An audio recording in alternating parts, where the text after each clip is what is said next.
ভাইদার ভালোবাসার মানুষকে ভাইদার কাছে ফিরিয়ে দেওয়ার এবার সম্পূর্ণ দায়িত্ব নিজের কাঁধে তুলে নিল ঈশান। হ্যাঁ বন্ধুরা, ভিডিওতে লাইক দিয়ে দেখতে থাকুন। যে মুহূর্তে কিনা ঈশান বলতে থাকে যে জাদুকর তুমি যত চেষ্টাই করে ফেলো না কেন, কিন্তু এই যাত্রায় তুমি কোনো মতে আমাকে থামাতে পারবে না, এবং যে কোনো মূল্যেই হোক না কেন ভাইদার কাছে এই সত্যটা যাতে খুব শীঘ্রই পৌঁছায় সেই ব্যবস্থাও এবার এই ঈশান গাঙ্গুলি করবে। এবং আমিও দেখেছি তুমি কতদিন পর্যন্ত নিজের মুখে তালা দিয়ে এবং কে তোমাকে এই সমস্ত মিথ্যাচার করতে বাধ্য করেছে এবং মুখ বন্ধ করে সমস্ত অন্যায় এর রীতিমতো সহ্য করতে বলেছে, সেই সমস্ত সত্যটা আমি এবার খুঁজে বার করবই এবং এটা আমার চ্যালেঞ্জ। ঠিক সেই মুহূর্তে এই কথা বলে যখন কিনা ঈশান আয়ুষের কাছে ছুটে যায় এবং আয়ুষ যখন কিনা বলতে থাকে, জানিস তো ঈশান, সেদিন যে মেয়েটাকে আমি দেখলাম তার সঙ্গে আলাপ হওয়ার পরবর্তী থেকে আমার কেন জানি না মনে হচ্ছে যে ও যদি মুখে কথা নাও বলতে পারে তার শর্ত ও আমি ওর আওয়াজ হয়ে উঠবো, কিন্তু তার শর্ত আমি ওর সঙ্গে গোটা জীবনটা কাটাবো, এমনটা আমার ইচ্ছে হচ্ছে। কিন্তু তার শর্ত পরিস্থিতির শিকার আমি কোনো মতেই আমি এই জিনিসটা আমার মাকে বোঝাতে পারবো না, তাই না?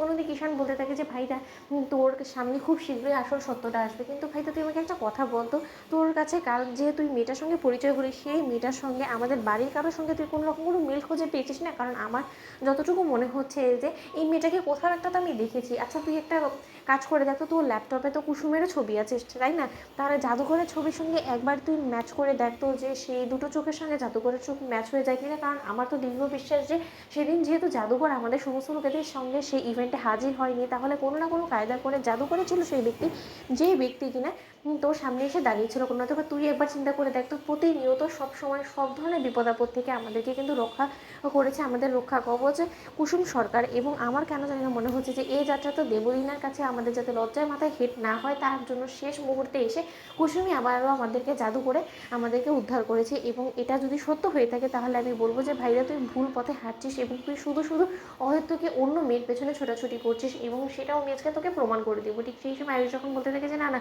কুসুমের মিথ্যের আশ্রয় নেওয়ার তো কোনো প্রয়োজন নেই, ওর চোখ দুটো যদি সেই চোখ দুটো হয়ে থাকে যেটা কিনা আমি খোঁজ করছি, তাহলে অবশ্যই নিজে থেকে আমার সামনে এসে আমার কাছে ধরা দিত। ঠিক সেই সময় আয়ুষ যখন বলতে থাকে যে জানিস তুই ঈশান, আমার দীর্ঘ বিশ্বাস যে আজ সন্ধেবেলা আমি যার পথ চেয়ে বসে আছি সে অবশ্যই আমার কাছে ধরা দেবে এবং সেই মুহূর্তে না হয় সমস্ত কিছু আসল সত্যটা ফাঁস হয়ে যাবে। ঠিক সেই সময় ঈশান বলতে থাকে যে ভাইদা, আজ যদি সত্যি সত্যি সে তোর কাছে ধরা দেয় তাহলে আজ আর তাকে আমি কোনো মতেই এখান থেকে সুস্থ সবলভাবে আমি ফিরতে দেবো না। তাকে আসল সত্যটা বলে তার মুখোশটা তোর সামনে আমি টেনে ছিঁড়ে ফেলে দেবো এবং তার পরবর্তীতে তোর সমস্ত প্রশ্নের জবাব সে নিজে দাঁড়িয়ে থেকে তোকে দেবে। এবং সেটা যদি হয়ে থাকে জাদুঘর, তাহলে জাদুঘরের রক্ষিণী এবং জাদুঘরকে আজকে এখানে দাঁড়িয়ে উপস্থিত থেকে সমস্ত কারণ আমাকে বলতে হবে এবং তার পরবর্তীতেও আমার কাছ থেকে ছাড়া পাবে। এবং আমি ড্যাম শিওর যে আজকে সন্ধেবেলা তোর মন রক্ষার খাতিরে তুই যখন কিনা একবার জাদুঘরকে বলেছিস তাহলে জাদুঘরই আসবে ছদ্মবেশ ধারণ করে। তো বন্ধুরা লাইক এবং শেয়ার করে সাবস্ক্রাইব করো।